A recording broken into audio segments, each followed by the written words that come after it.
Welcome, everybody, to another edition of Lewis at Large. Yours truly, Warner Lewis from the flight deck, and that, of course, means some smart talk radio is in your future, and this segment you'll find very, very good to your taste buds. We have got a good one. We're going to be talking to Chef Luigi, and we're going to find out Luigi's last name, because if I try to pronounce it, I'll ruin it, and he deserves better than that. But we're going to be talking about a brand new work called the Tiramisu Restaurant Cookbook. It is a joyful, wonderful collection of incredible recipes and information about his wonderful cooking. He is a world-renowned authority on Italian cooking and living. He has been a celebrity favorite for decades.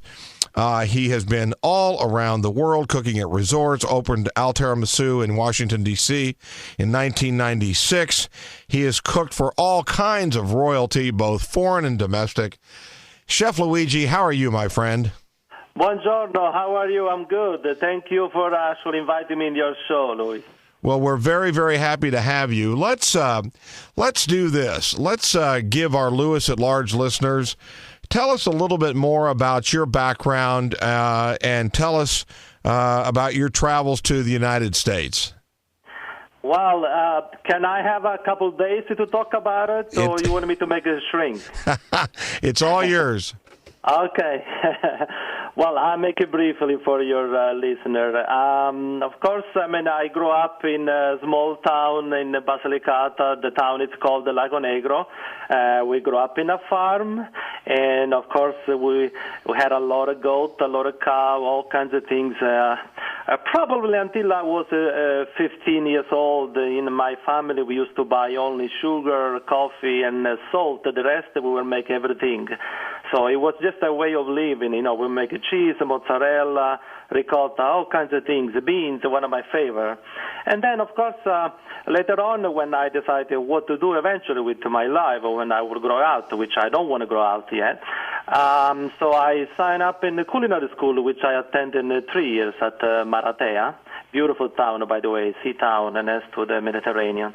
And then, of course, then I work all over Italy, and almost by accident, believe it or not, I ended up to be in the United States. But it probably was the only time in my career who I didn't plan to have that job. So, and then the rest is history. As you said, I've been doing a lot of things all over the world. What, those of you in the profession of cooking foods for others, it is obviously a labor of love. Did you ever consider another profession? I've been asking myself a couple times that question, particularly when I have a bad day.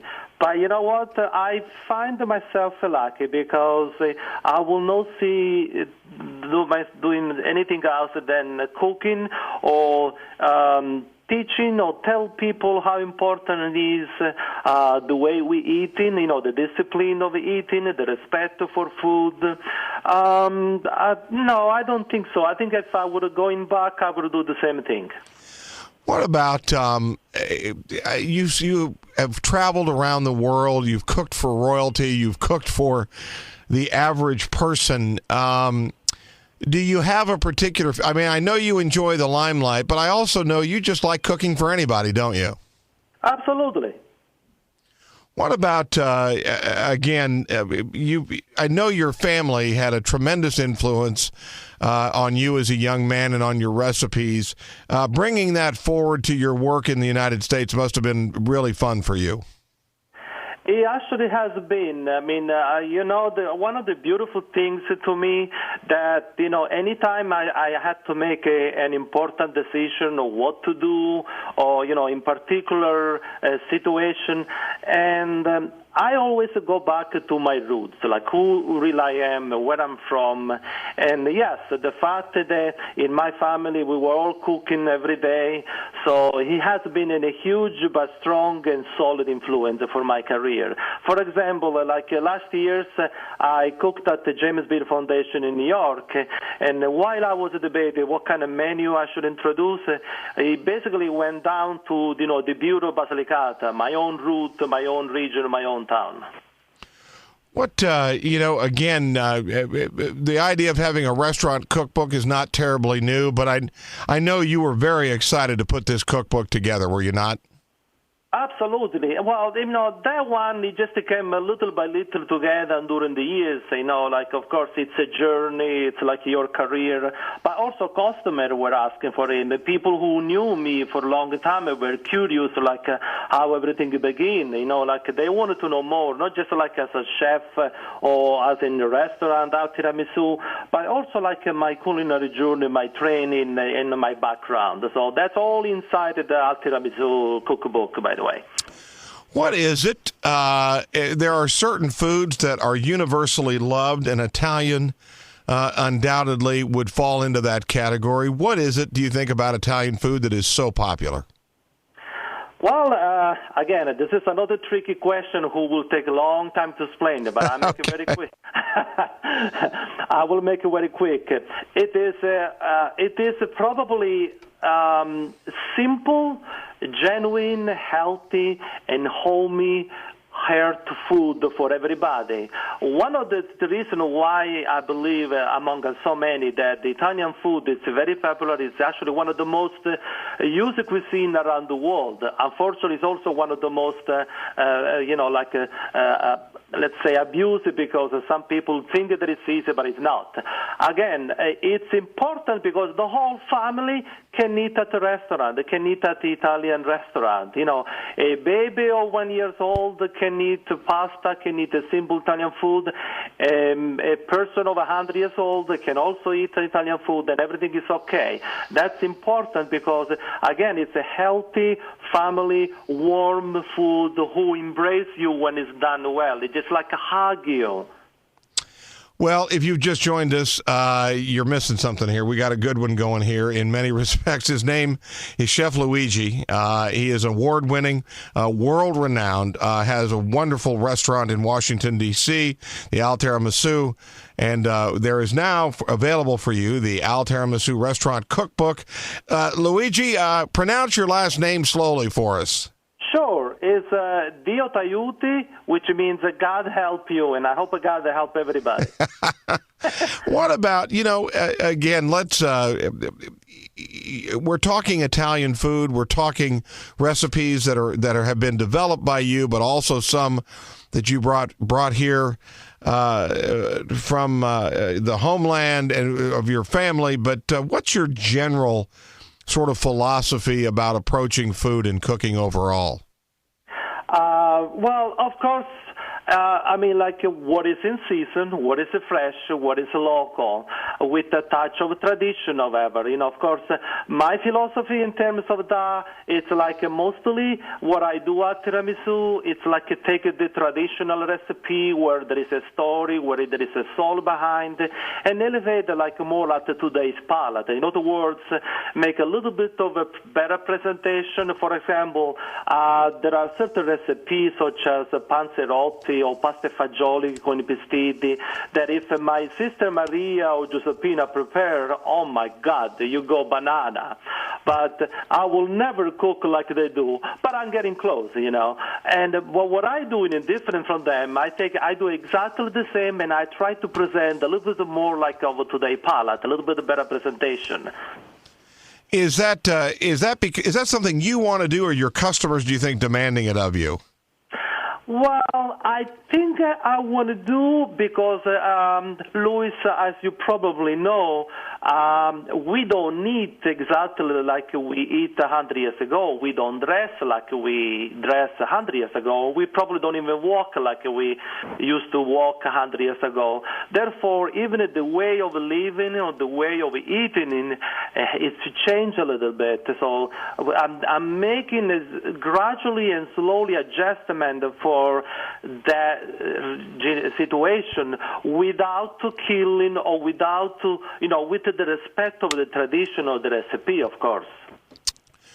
We are pretty familiar with goat cheese. We are probably not as familiar with using goat meat in recipes, but that's something that I know that you like to use quite a bit. Is that coming from you, or is that a trend all over the world? Absolutely. Well, first of all, it comes from me because, of course, I grew up in a farm. We used to have an average of 200 to 250 goats all year long. So we used to make the ricotta, the cheese, the caprino, a baby goat all the time. However, I'm very extremely happy to know that the meat of the goat is the future. It's lean, it's absolutely fantastic, and it's getting more and more popular here in the United States, not just like southern Italy or from the Middle East, etc. So I'm extremely happy. I have 100% confidence that this is the meat of the future. By the way, I just want to take the opportunity to say that also I've been invited, me and my partner, Chef Emeriolo, to go to Chicago for the ISIP conference, International Association of Culinary Professionals, in March to actually give a lecture about how important it is today eat goat. Wow. Okay, let's shift to a different kind. Your recipes also are heavy laden with seafood. What about what are some of your favorite fish to cook, and tell us why that might be? Well, of course, one who just come in my mind immediately is the calamari and the branzini for many reasons. Calamari because, of course, as I told you before, I went to culinary school in Maratea, which is right on the coast, and that was one of the popular recipes over there. It was like a stuffed calamari, which, of course, you find in my cookbook, and I also present at the James Beard Foundation. But one of the most popular and absolutely moist, fantastic fish from Mediterranean is the branzini, which I'm sure you know, Luis, and many celebrity and regular people. Actually, it's actually one of the number one selling fish at Tiramisu, but favor of George Clooney, Hillary Clinton, and so many others. What about, again, you've done a lot of cooking for celebrities. You've done cooking for government leaders. Any unique recipes or unique requests you could share with our audience from any of those people? Well, a couple of times, I had a lot of people ask for, like a fish from Italy, or, of course, pasta, fresh pasta. We make all our homemade pasta. But I will say the ravioli stuffed with the caciocavallo and special or sweet charge, they are fantastic. And the way we prepare a branzino grill is absolutely fantastic. Also, one in particular, it's like the tagliarini with the white truffle. Unfortunately, that one only is on season for about 3 to 4 months of the year. And it happened a couple of times that some of the high personality could not remember the name, and so they would say, well, Luigi, I want to have the mushroom pasta without the mushrooms that you served me last night. So I got a couple of confused sometimes, but it's been absolutely fantastic experience. What about, again, Italian cooking, Italian food is so popular. Do you find yourself sort of in a funny competition with other restaurants, or do you feel like all Italian cooking is unique?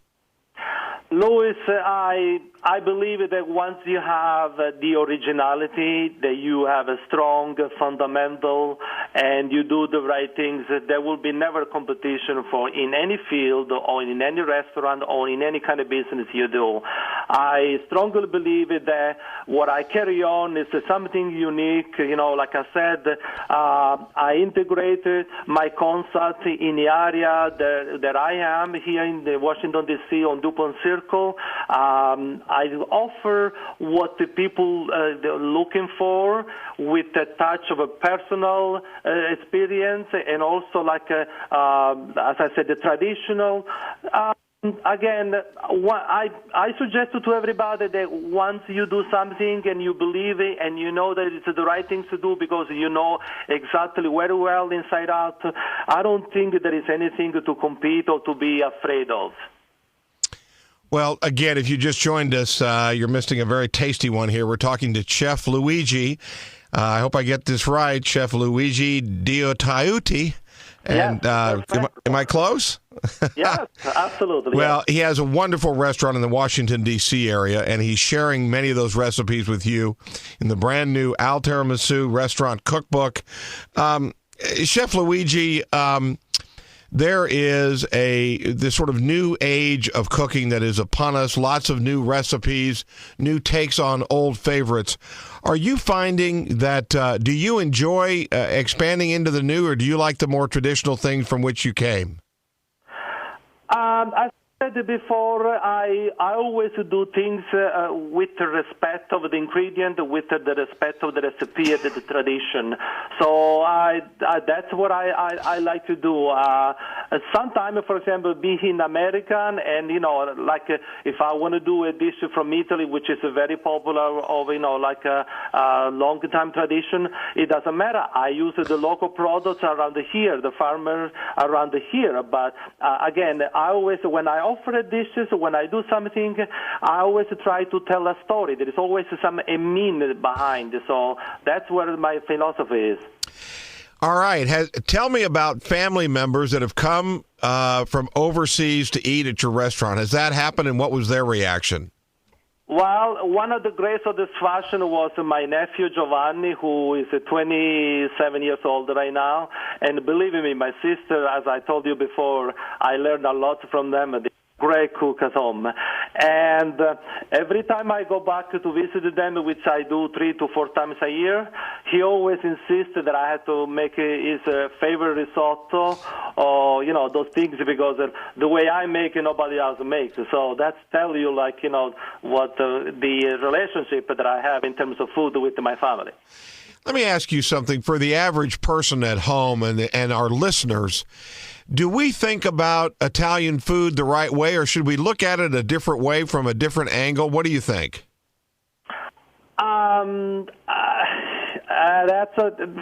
It's a tricky question again, because it will take so long to explain. I'm going to try to do my best in a short time.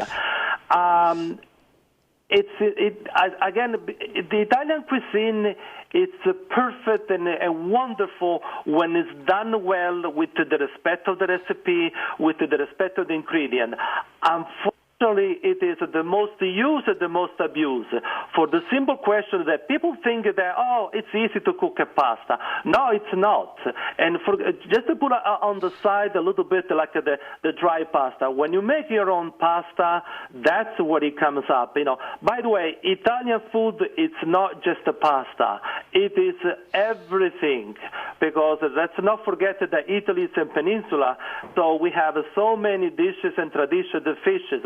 One of the things that people make a mistake, and unfortunately in this country, or outside of Italy, I should say, because again, they think that, I went, for example, to Milano and I had their dishes, so if I go to Palermo, I will have the same dishes.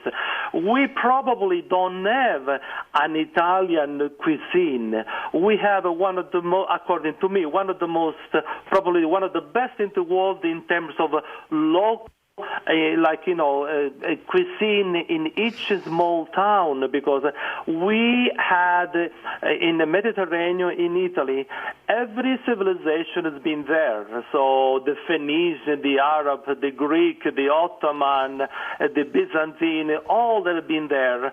So obviously they left something. And each small town, each area that has been conquered before from those people, they have their own tradition. Where I live in Lago Negro, I have another sister who lives in Lauria, which is probably 80 kilometers. Well, we don't even speak the same dialect. We don't even, they have a totally different tradition, and that's what it's like. It's very hard to understand unless you live in Italy for a while, from people outside of Italy, that it's not just a flatto or just a pasta. It's totally different from one town to town. It's complicated from the consumer, but it's a huge, humongous resource of a recipe, powerful for develop more in the future for us. So it depends on the way you're looking at it. Well, what about again? We're in the throes of winter here. Give us a wonderful dish that will warm us up. That might be one of your favorites. Okay, you touch a very delicate taste right now. For example, I love pasta fagioli. I mean, in my family, we used to make pasta fagioli with laganelle, another way to make fresh pasta, and then we used to put the chestnuts inside. We call the tastuni. Oh, man, that one, to me, it's like a synonym to winter, because we used to have a huge, big tree of chestnuts. So we used to pick the chestnuts in October, November, and then we used the whole winter. Obviously, if you come at Tiramisu, we'll be happy to make one of those. It is absolutely fantastic because the chestnuts had a little bit of sweet on the pasta fagioli. It's absolutely, if you are at home and you want to experience it, please, I know you will not be disappointed. Well, the work is called the Tiramisu Restaurant Cookbook. Luigi-The, and a wonderful, well-renowned chef, has cooked for celebrities, cooked for government, cooked for real people like you and me. Tell us, Luigi, how can we get a copy of the book? And tell us a little bit of how we can find out more about the restaurant for those listeners that might be traveling in the D.C. area. Absolutely. Two ways to do it that. Either you come and visit me at Tiramisu, which I will love so, on 2014 P Street in Washington, D.C., or you can go online over www.altiramisu.com, and you have all the biography, all the information about Tiramisu history. We've been there for almost 18 years, about me, and you can also buy online in my webpage at altiramisu.com. You can buy online your book. Well, I thank you so much. Best of luck with the book. You must be Thank you. What? By the way, when do you have time to be back in the kitchen? All the time. What's your, before we wrap up here, what's your favorite part of all this? Is it coming up with recipes? Is it actually cooking, or is it buying the food? What's the most exciting for you? The whole thing's together, Louis. I just recently finished and published a mini documentary called The Beauty of Basilicata, and at the end I close to say with never stop dreaming, and by the way, if I can say that to you and to your listeners, never stop dreaming, never stop cooking. Well, again, we really appreciate your time. Thank you for the effort. Thank you for sharing part of your day with us today. Thank you, Louis. Thank you. You bet. We will be back with more right after this on Louis at Large.